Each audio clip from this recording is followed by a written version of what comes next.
Global માર્કેટ્સની update જાણીએ સહયોગી નીરજ કંસારા પાસેથી. Neeraj, good morning. ખાસું વોલેટાઇલ સપ્તાહ રહ્યું હતું. આજે એકવાર ફરી મજબૂતીના સંકેતો મળી રહ્યા છે, પરંતુ ગ્લોબલ સેટઅપ અત્યારે શું કહી રહ્યા છે? જી ગુડ મોર્નિંગ. અને ખાસ વોલેટાઇલ સપ્તાહ છે એવું આપણે કહીએ ત્યારે ખાસ કરીને ગઈકાલના અમેરિકાના બજાર જોવા પડે, કારણ કે ગઈકાલે એક વખત ફરી આપણને નીચલા સ્તરેથી ખરીદીનો અને એક સારી એવી તેજી સાથેનો કારોબાર આપણને અમેરિકાના બજારની અંદર જોવા મળ્યો. ખાસ કરીને જો ગઈકાલે આપણને નાસ્ડેક લગભગ 2-3% જેટલો વળતો દેખાયો છે. ડાઉ જોન્સની અંદર સારો એવો ઉછાળો હતો અને S&P 500 પણ એક સારી એવી તેજી સાથે આપણને અહીંયાથી બંધ થતો જોવા મળ્યો છે. શું મૂળ કારણો રહ્યા ગઈકાલે અમેરિકાની બજારની તેજીને? એક વખત એના પર નજર કરી લઈએ તો જો ગઈકાલે છે ને જોબલેસ ક્લેમના આંકડા આવ્યા અને આજે આંકડા છે તે અનુમાન કરતાં ઓછા આવતા જોવા મળ્યા. એક તરફ આપણને જ્યારે નોન ફાર્મ પેરોલના આંકડા આવ્યા હતા એની અંદર બહુ મોટો ઘટાડો થયો હતો, એને લઈને એક ચિંતા વધતી હતી, પરંતુ સામે આજે જ્યારે જોબલેસ ક્લેમના એટલે કે પોતે બેરોજગાર છે એવું દર્શાવનારા જે આંકડા છે એની અંદર વીક ઓન વીક એટલે અઠવાડિયા દર અઠવાડિયાની અંદર આપણને ઘટાડો થતો જોવા મળ્યો છે. જેટલું અનુમાન હતું એટલા અહીંયાથી આપણને આંકડા આવતા નથી જોવા મળ્યા, એને લઈને થોડી બજારને ગઈકાલે રાહત મળી.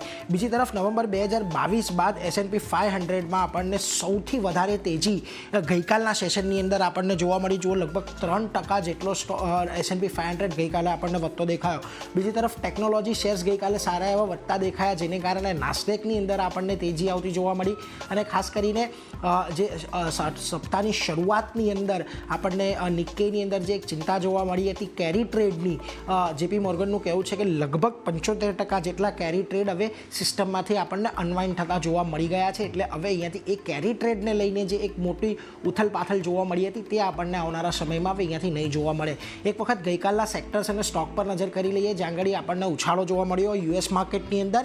તો જુઓ, ગઈકાલે આપણને IT સેક્ટર લગભગ 3-3.25% જેટલું વધતું દેખાયું. બીજી તરફ કમ્યુનિકેશન સેક્ટર એક એવું હતું કે જ્યાં આગળ આપણને લગભગ 2.5%નો ઉછાળો જોવા મળ્યો. ઇન્ડસ્ટ્રીયલ, હેલ્થકેર, કન્ઝ્યુમર ડિસ્ક્રેશનરી આ બધામાં ગઈકાલે આપણને 2%થી વધારેની તેજી જોવા મળી. તો સ્ટોક સ્પેસિફિક ચર્ચા કરીએ અને ખાસ કરી ટેકનોલોજી શેર્સની ચર્ચા કરીએ તો જો બ્રોડકોમ કાલે 7% જેટલો વધ્યો.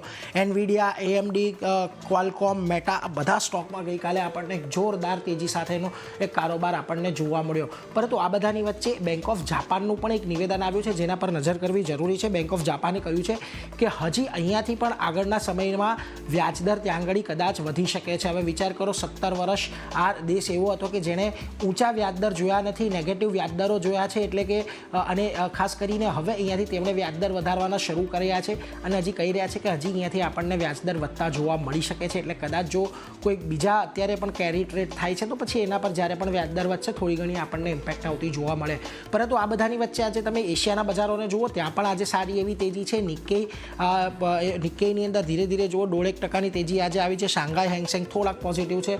કોરિયા અને તાઇવાનના બજારોમાં પણ આજે આપણને જે શરૂઆત છે એક સારા એના પર થતી જોવા મળી છે. સિંગાપોરના બજારો પણ થોડા ઘણા પોઝિટિવ છે. પરંતુ આ બધાની વચ્ચે ગિફ્ટ નિફ્ટી પણ આજે આપણને એક પોઝિટિવ સંકેતો આપી રહ્યું છે. ગઈકાલે આપણને જે નિફ્ટી ફ્યુચર્સ છે એની અંદર જુઓ લગભગ તમને 23,123ની આજુબાજુ 24,123ની આજુબાજુનું ક્લોઝિંગ જોવા મળ્યું હતું અને આજે 383 એટલે કે લગભગ 250 પોઈન્ટના એક ગેપઅપની તૈયારી અહીંયાથી દર્શાવી રહ્યા છે. પરંતુ ચારની અહીંયાથી ખાસ વસ્તુ એ છે આજે આપણે એક ગેપઅપ ઓપનિંગ તો કદાચ નિફ્ટીમાં જોવા મળશે, પરંતુ મૂળ વાત એ રહેશે કે કેટલું સસ્ટેન થાય છે એના પર એક બહુ મોટો દારોમદાર રહેવાનો છે. જી.